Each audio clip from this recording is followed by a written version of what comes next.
Well, while most Maritimers were hunkered down in their homes during Monday night's brutal snowstorm, one family in P.E.I. built themselves an igloo in their backyard and spent the night inside. Now, if you have snow, you might as well make use of it.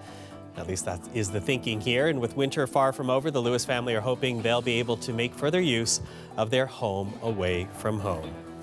Well, Melinda and Stuart Lewis, who built the igloo with their family, join us now via Skype. They're in Stratford, Prince Edward Island. Melinda, Stuart, thank you for joining us today.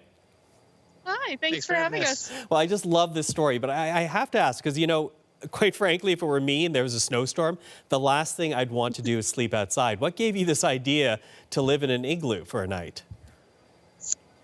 We had a friend that had an igloo kit to help build the igloo, and we made one last year.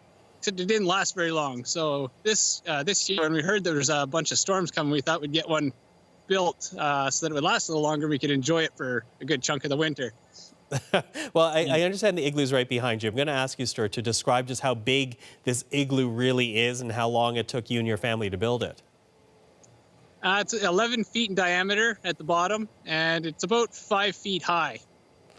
There's probably about enough space in there to sleep 6 people, and you can fit, they had 9 or 10 kids in there with plenty of room left yesterday.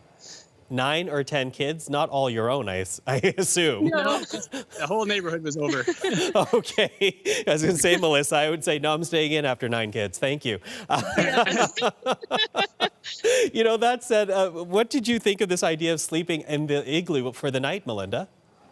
I was very excited for it. The family did it last year for our daughter's birthday, but we did a smaller one last year. It was only 7 feet wide, and so they only fit 3 people in it last year. So this year we decided to make it bigger for all 4 of us to fit in, and so lots of the neighbor kids could play in it when we're not sleeping in it.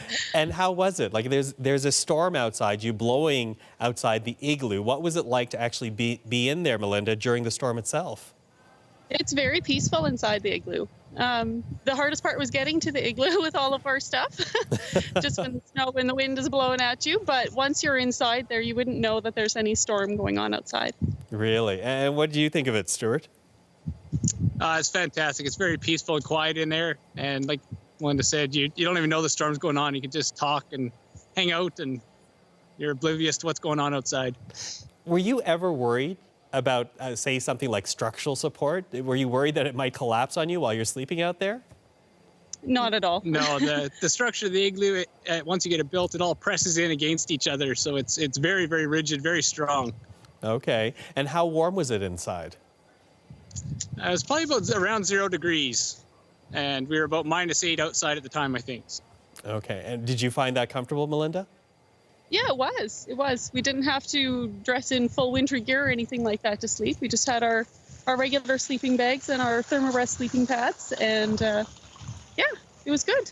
Can't wait to do it again.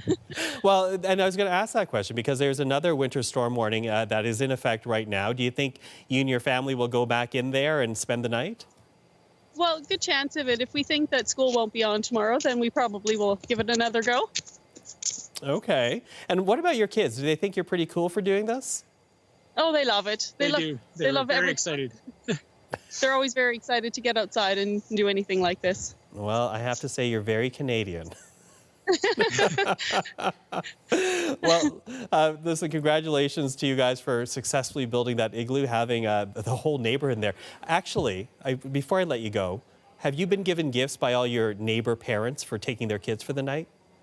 I hope they had lots of fun with it yesterday, because we had a good 8 kids or more running around here playing yesterday. Okay.